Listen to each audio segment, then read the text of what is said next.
So to start with, I want to talk about most people just choose the wrong dog. I have a lot of people contact me and they, at the end of the conversation, I kind of realize that they're just better suited for a different style of dog. Most of the, I would say 9 out of 10 dogs that I get at the rescue, they come from homes that aren't hunting homes. These people never thought in a million years they were going to bird hunt. Some of them tell me, yeah, we're going to bird hunt, but they didn't.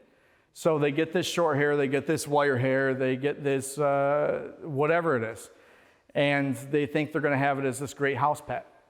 And that's just not the case. And I'm not going to say that's always the case. I know a lot of short hairs, I know a lot of wire hairs that don't hunt, and they're great house pets.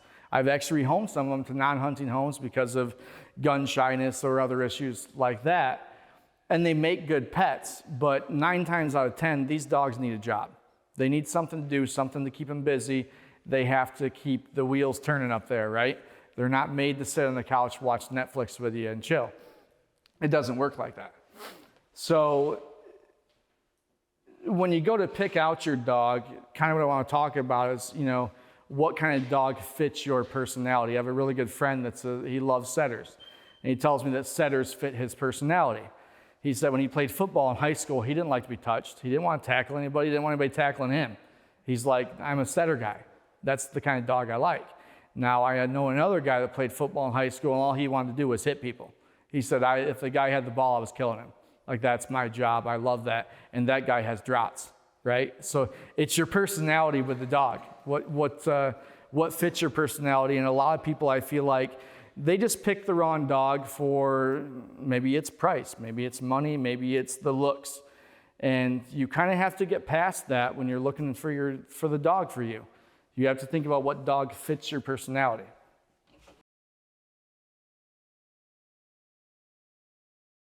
And that's a lot of it. I get these dogs sometimes and I look at the owners, I'm like, it just doesn't jive.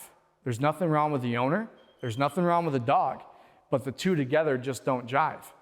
And there's dogs that are hard-headed like my lab. The reason I picked him is because I wanted a dog that had a motor. That's the first thing I told Kelly. I want a dog with a motor. I want that dog breathing fire. That's how I like my dogs. I love dogs like this. There's not many people like dogs like that. I love them. I want that dog. I want that dog breathing fire, wanting to rip that bird apart. But a lot of people can't handle that. So when you go to pick out your puppy a lot of times, or your dog, you can feel that out. And you can find a breeder that fits your personality, that has a dog that fits your needs, and you can talk to that breeder and work that out. And that's a lot of people that get dogs from me mainly have just picked the wrong dog. I want you to research your breeder. If you ever go get a new dog, research the breeder. There's a lot of good breeders in Michigan that I can refer you to. I know a lot of them. And there's a lot of bad breeders in Michigan. I just had a guy message me 2 days ago, and the Shiawassee Animal Control had been in contact with me, and they told me, I want you to keep an eye out for this guy. Because I had gotten 3 dogs from this guy's litter. They all had heartworms, and they all had aggression issues. So this guy, I get a text message 2 days ago. I've got puppies on the ground, 2 litters. They're all on sale for you if you want them.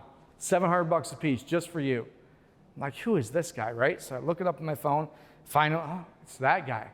So I got a hold of Animal Control and said, and they said, we need pictures, we need an address, we want to know everything about this. So I text the guy, and I think his last text message to me was, buy one, get one free, or something like that. Okay, that's not a good breeder. Most of your breeders out there, if they have puppies on the ground, they don't need to advertise them. Dennis Stakowitz and the Aspen Thicket Grouse dogs just bred his dog, female Gypsy. Those puppies are sold. You could call them right now and say, hey, can I get a puppy? They're gone. They were sold 5 years ago, right? Anytime you want to get a good dog, the breeder doesn't have to advertise them. You see a breeder advertising on Facebook, I'm not going to say every time because things happen. The economy goes slow, and there's a lot of good dogs that I've found on Facebook that I've seen on there. But for the most part, if you see a breeder, anytime you see Father's Day sale. I got 3 dogs from one person in South Dakota one time. One dog was 6 months, the other dog was a year, and the other dog was a year and a half. And he brought me all 3 of them. He said, yeah, we're in over our head. I don't know what we were thinking. So I looked at all his dogs, and I looked at all the papers. It's all from the same breeder. So I get on the breeder's Facebook page. I'm not kidding. Father's Day sale, Memorial Day sale, Labor Day sale, 4th of July sale, get your dad a puppy for Christmas sale. It was litter after litter after litter after litter. Those are the kind of breeders you typically don't want to get a dog from. Not to say they're bad, but most of the time they're not going to be the highest quality dogs. Now I can take those dogs, and all 3 of those dogs turned out to be great hunting dogs.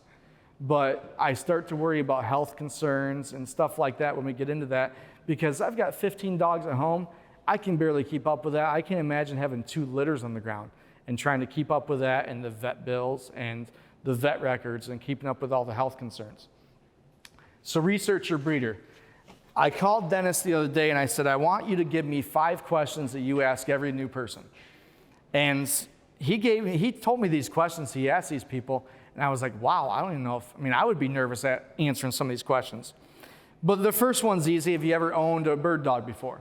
So we could all answer that. That's pretty simple. The second one is the one that kind of intimidated me.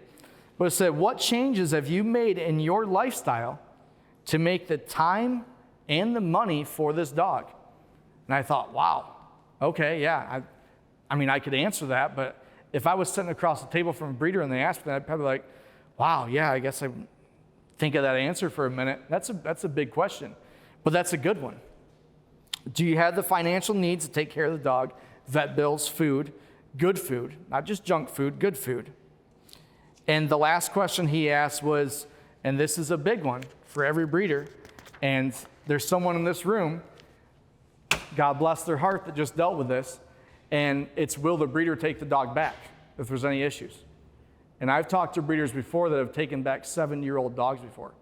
You're talking about a 7-year-old dog that's been hunted all across the country, and the guy calls him up and says, hey, I don't want this dog anymore, we take him back, and he took him back. That's a good breeder. That's a good program. That's somebody you want to be with, right?